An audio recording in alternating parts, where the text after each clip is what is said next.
All right, so let's get started. The first thing we're going to have to do is actually go and get our starter files, which we can do from Blackboard. So I've already put the starter files up on Blackboard. And basically, it's just a starting application. So I've done the app side of it for you. So like the app.js file's already done, all ready to go, because you guys already know how to do that. We're not going to set up a whole brand new application because it's just going to take a really long time to do. So go ahead and extract it. Let's see here. I'll probably just extract it into my documents folder. Documents. Yeah, I'll select this folder. Oh, maybe I have to actually. I'm gonna risk it. Let's see. Oh, there it is. Bonus lesson student. That's the one that. Okay, and this is the file that we're gonna open with code. There we go. We'll put that to the left. And then we'll go and open up Visual Studio. Sorry, not Visual Studio, PowerShell. And then I'm going to copy this link.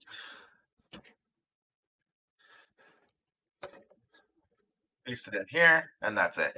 Now, you can set up Git for this if you want to. That's totally up to you.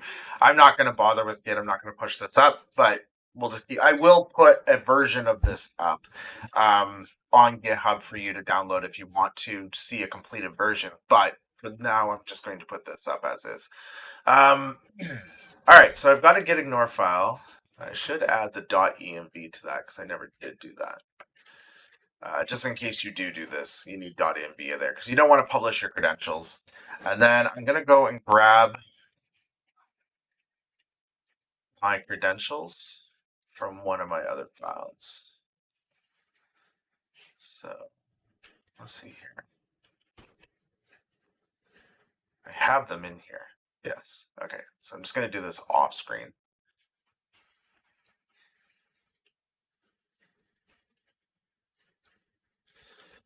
There we go. And we're all set to go. Cool. So obviously, whenever we bring in a new application that we're taking from somebody else that contains the package JSON file, we run npm install, and then that installs all those packages for us, and then we have them. Right? Perfect. And then the next thing we need to do is install the other module we're going to need, which is Puppeteer. That's the thing we're going to use for doing the scrape. So if you go to your browser and you type in Puppeteer,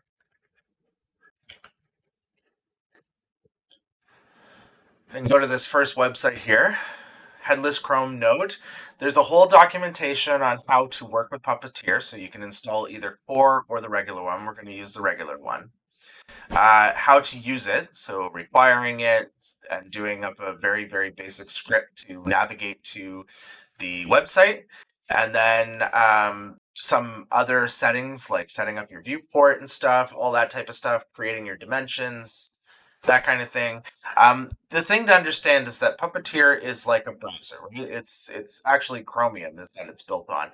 So it's this internet browser. So just like a user would have problems with working with a browser that was, the wrong viewport size or maybe certain settings set like geolocation and stuff like that, your browser, your Chromium headless browser is going to have the same issues. So you need to keep that in mind as you're working with Chromium, that sometimes you have to turn things on and off.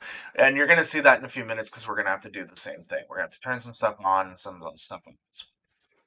All right, so why don't we just get started because that's going to be much more fun than just looking at this.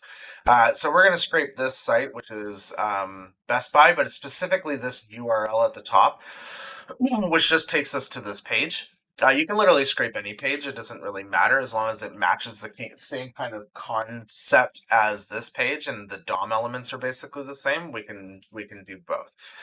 So let's install Puppeteer. So we'll just do npm install Puppeteer, like so. And then that will grab that package and bring it down. And it's quite a hefty package because it has Chromium as part of it. So you can see it's downloading an internet browser. Oh, a key point too, as we're waiting for this to finish, don't push this to Heroku and run it on Heroku. Heroku will shut down the app because it's technically scraping and they don't allow scraping on their servers.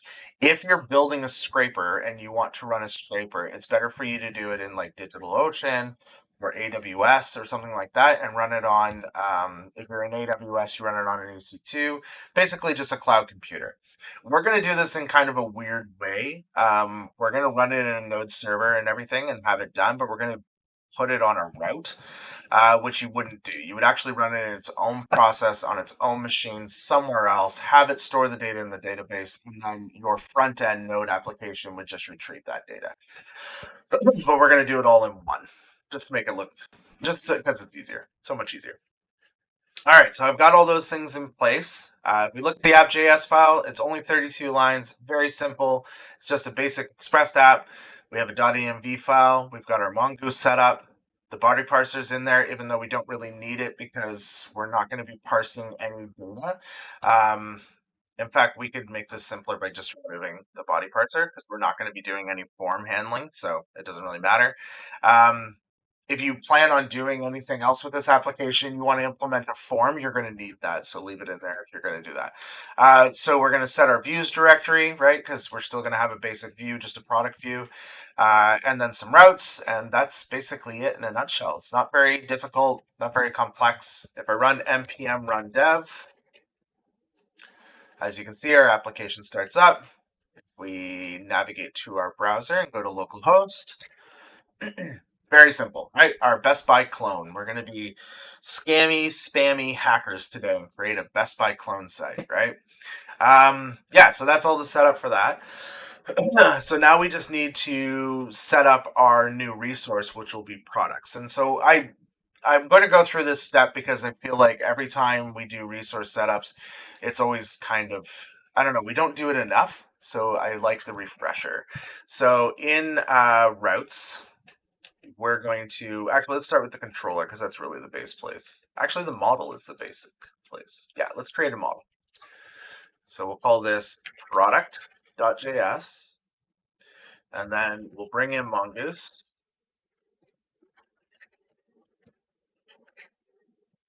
Right, and then we'll set up the schema.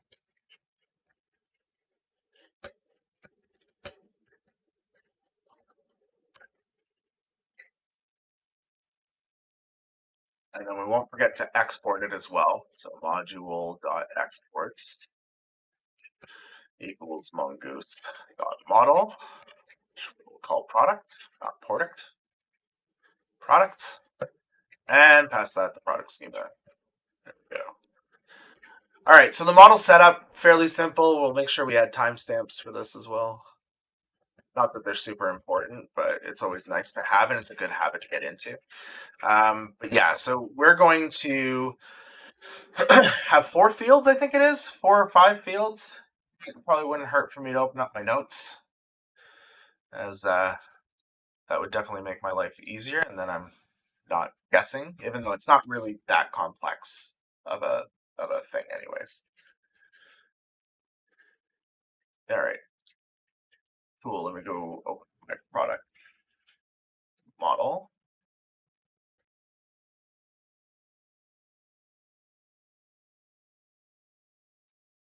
Okay, so yeah, it's 4. SKU, title, price, and image. So the SKU will be the product SKU for Best Buy. The idea is that when we go and scrape the site, we don't want to wind up adding more data to the database than necessary. We don't want to accidentally, every time we scrape, add the same identical products over and over again. So we need some way to identify that product and make sure we don't make sure we don't add a duplicate. So what we'll do is we'll just use the SKU because it's unique to every product. We'll find by SKU in our database and update that data with the data from Best Buy based on that SKU. So there's a cool little Mongoose piece called upsert that we can use that basically says, hey, if this thing doesn't exist, create it. But if it exists, then please update it. So we'll use the upsert command in our controller in order to create that piece, right? Okay, so we have the SKU. I'm going to give it a type of number because Best Buy SKUs are in numbers. Now, it's not readily available in here where the SKU is. Like if you click on it, you can go find the SKU. It's probably somewhere. So you figure it'd be, oh, right up here. This web code is the SKU, the 1422162. However, we're going to grab the SKU actually from the link. So you see if I hover over it down in the status bar there, you can see the SKU. The status bar comes down here. But you can see the SKU for, like, example, this one is 144222162. So that's the SKU. We'll capture it from that link, and I'll show you how to do that. Makes life really simple. All right, so we've got our number. It is required because we're going to use it as basically our identifier, so it has to be there. Then we'll do the title, which is type string, and required will be true as well. The price, super important. Type equals number. Required is true. And then the image, which we won't require, but be nice to have. Type string. Cool, so that gives us the 4 fields that we're going to capture and store. This should not be new to you. This is basics, right? This is the basics of our node server.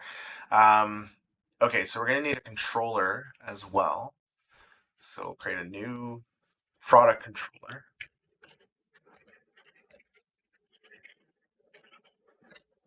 There we go. And we're just going to have a few pieces in here. Like, for example, we obviously need the model, right? So we'll bring in the model.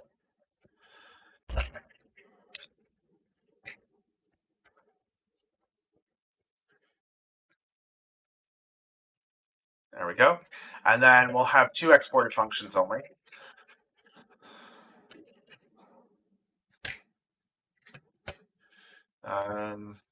Will both be async, right? This like that. And then this one will be like this. We'll call it update, and that will be basically our scraper. So we'll go to the update route, and then that will scrape for us when we need to scrape. We could do this in a different way. We could have the index detect that the products are there, and if they are, then if they aren't, then it goes and scrapes them, or if they're too old, they go and scrape them. We can do it that way as well. But we'll actually create a specific update function. That way you can call it in the browser. Yeah, so cool. That's all we need in here for this particular point. Then we'll do our routes.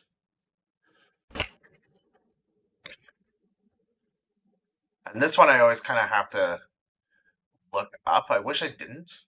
I wish it wasn't something. I wish it was something I could remember, but I never seem to remember it. Okay, so we need to choose what we're going to do. So obviously, just index and update. Those 2 things are coming from here, obviously, which you should already know.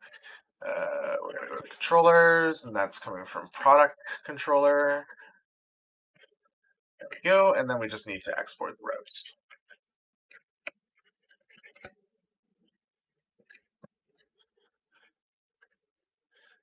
And it's really only products, so which will point to the index function, and then the update one we'll put under products update, and that will go to the update function. Cool. Obviously, this is something you would put in an administrative panel. In fact, you would never do this. You would actually put this on like a cron task, which is like an automated task that happens every so often. And then you would have that run periodically and go and scrape and then shut itself off for a while and then start itself back up again after, like, 2 hours or something like that. You would never put it on a link where you call it, but we're going to do that just for our own, just for our own use, right? Because we're developing, so we kind of need to be able to see this stuff so we can develop it, right? Okay, so cool. We have our product, we have our products controller, and we have our products.js file all in place. So now we have our connections that should be there. The only thing we need left is the views. So create a new folder and call it products. And the new file that we're going to put in there will just be index.ejs, right? That's our basic index page. I mean, this is going to be super simple. Why don't we just go steal the data from here? AC from the page. And we'll just paste it in place. And we'll just say BBY, which is the Best Buy stock symbol. Products. There we go. And then we'll put our products down here once we have them. I mean, nothing's preventing us from creating the logic for it. We'll assume that we'll have a products local, which will contain all the products, right? Just like we did with blogs. Not a big difference. There we go. And then we'll just spit them out for now. For now, we'll just, what's the easiest way to do that? Because we can make them look nice. I'm not going to bother with that, but we'll just leave that. So for now, we'll spit them out the way you see them here. We'll use the stringify function that we talked about once before, which basically just converts what you're seeing into a string that's readable, and we'll spit out that whatever that produces, right? Okay, so if we go to welcome home and hit refresh, and then we go to products, it's going to say cannot get products. And the only reason why it's saying that is because we have a routing problem is why it's saying that. Right, because we didn't add it to the routes. There we go. I mean, we could definitely automate these type of things by using like an autoloader and stuff. That would make things a lot easier. But we never got into that, and it's quite a bit of complexity. But here we go. We refresh, and then it's just going to infinitely spin because we have no logic inside our products controller. So why don't we just put in a basic, super basic res.render. So obviously we need request and on you. There we go. Request and response. In other words, we'll never be able to render these. By the way, the order of these parameters matters because they're callback parameters, right? So when index gets called by the router, it passes in the request object and a response object for you to respond on. If you reverse these, things break, right? So don't reverse these. Keep these as request and response. It doesn't really matter what name you give them.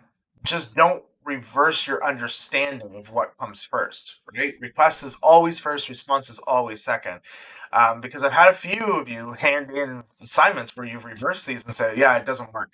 And that's literally all you said. And I go, look, and it's like, well, yeah, because your parameters are reversed and you need to fix that. So if that happens to be you, please make sure you fix that. So we're going to products index. I'm not going to create a view path because there's no reason to. We have one view. Well, we'll have two views. All right, so products index, we'll give it the locals, right? So we need page title. In other words, everything blows up and we don't have page title. So page title is just products, and the listing will be products. So we'll get that from something else. We'll call this const products equals await product dot find, which will return just an empty array if it doesn't find it. So you can do products if you want to, but as you can see, that's fairly redundant. And JavaScript does support actually just passing in the products variable, and it will just underneath all of the layers, it will just create a property called products and assign it to the variable called products. So, or whatever values are in there. So you can literally just call it products. That totally works. And as you can see, it's working. We even have our navigation, home, and products. I already gave you the nav. I did it for you. All right, cool. So that's good for that. But update isn't done. For now, we'll just do a res.send. Scraping that Best Buy. There we go. So if you go to product/update, there you go. Scraping that Best Buy. We're actually going to have this guy redirect back to the products page once we've done a successful scrape. So that way we can kind of see what's going on. But right now, because we're doing our development, we're going to leave it like this so that we can kind of keep track of what's going on. So that's our project set up, ready to go. This is a good point to stop this video so that you can get to this point. And then in the next video, we'll build our scraper.